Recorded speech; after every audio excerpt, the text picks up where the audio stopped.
Halo Wak, gimana kabar kalian semua? Assalamualaikum warahmatullahi wabarakatuh. Ngeri kali Wak cerita kali ini. Jadi Wak, kisah ini tuh berawal dari cinta segitiga yang berujung eksekusi pacarnya sendiri. Nah, ini tuh timbulnya karena adanya kecemburuan dan sudah dibutakan oleh cinta. Bagaimana cerita selengkapnya? Mari kita bahas di Jejak Kehidupan.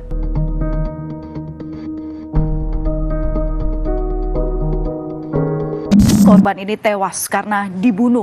Para pelaku pembunuhan telah ditangkap polisi dan ironisnya otak dari pembunuhan ini merupakan calon anggota legislatif DPR RI.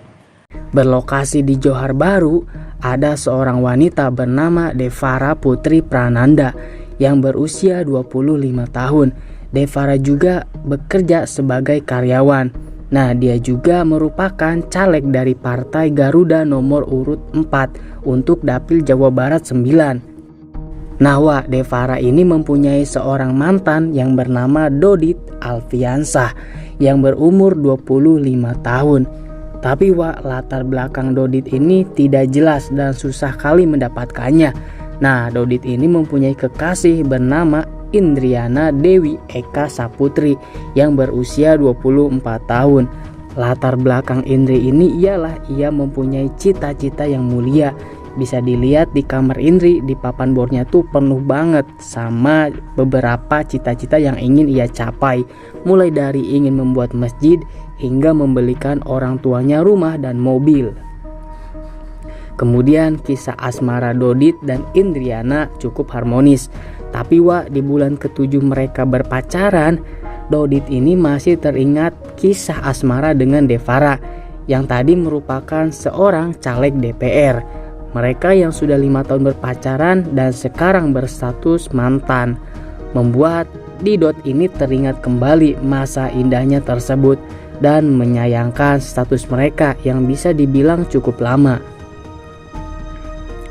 Akhirnya hingga suatu hari Didot ini tanpa sepengetahuan Indriana mendatangi Devara.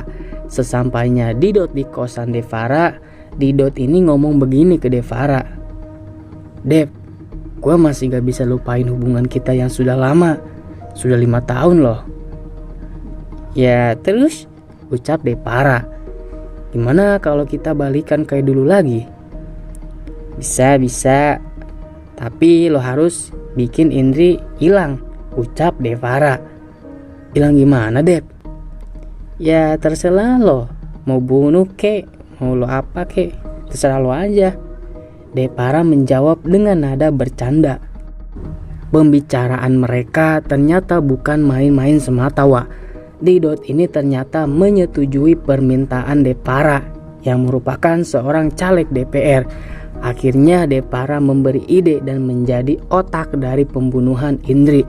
Rencana awal Devara mulai dari memanggil seorang pembunuh bayaran yang bernama Muhammad Reza. Devara menjanjikan Reza dengan uang imbalan sebanyak 53 juta rupiah. Kemudian rencana mereka bertiga pun dimulai. Pada sore hari, Didot pun menghubungi Indri dengan beralasan ingin mengajak Indri untuk pergi jalan-jalan ke Puncak Bogor. Setelah menyetujui ajakan Didot, Indri pun berpamitan ke saudara lelakinya. Kemudian pada pukul 6 maghrib berangkatlah mereka bertiga menggunakan mobil. Lalu pada pukul 7.30 mereka berhenti di kawasan Bukit Pelangi, Bogor. Ketiganya lalu nongkrong di sebuah warung kopi. Nah, Indri di situ tidak menaruh kecurigaan apapun lantaran ia dan Didot asik ngobrol, bahkan saling melempar candaan hingga 1,5 jam. Dan pada saat di warung kopi, karena tempat duduk Reza seorang pembunuh bayaran ini terpisah dari tempat duduk Didot dan Indri, Didot pun lalu mendatangi Reza sambil berbisik, "Nanti kamu cari alat apa aja deh, dan tempat bunuhnya nanti di depan jalan pas turunan ya. Nanti saya kasih kode lah," ungkapnya. Kemudian mereka kembali melanjutkan perjalanan.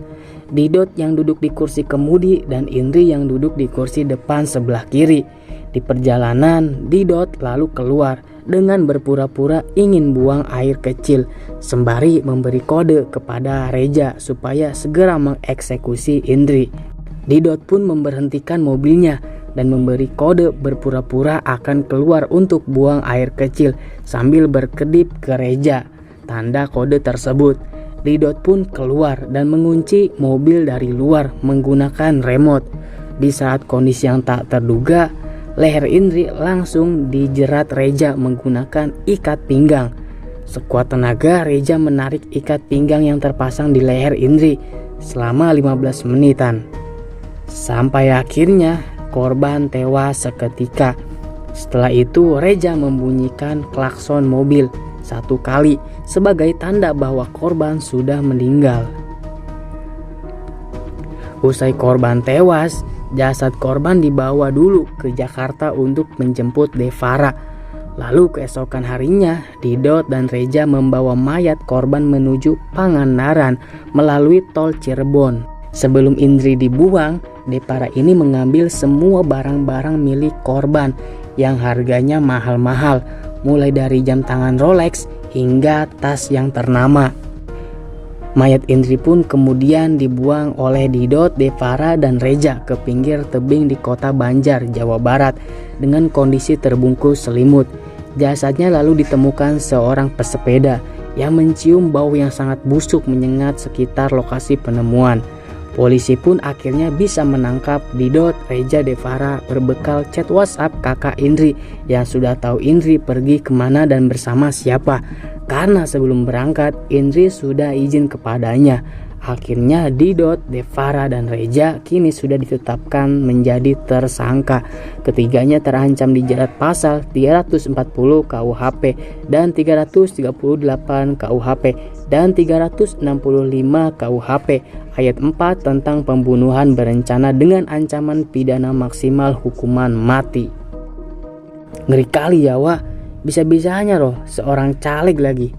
Bahaya sih ini, Wak, kalau bersentuhan dengan masyarakat langsung. Sedih juga, Wak, melihat cita-cita Indri yang sangat mulia, mau memberi mobil dan rumah ke orang tuanya dan membangun masjid. Lenyap sudah cita-citanya. Oke, Wak, terima kasih yang sudah menonton dan sampai jumpa di video selanjutnya.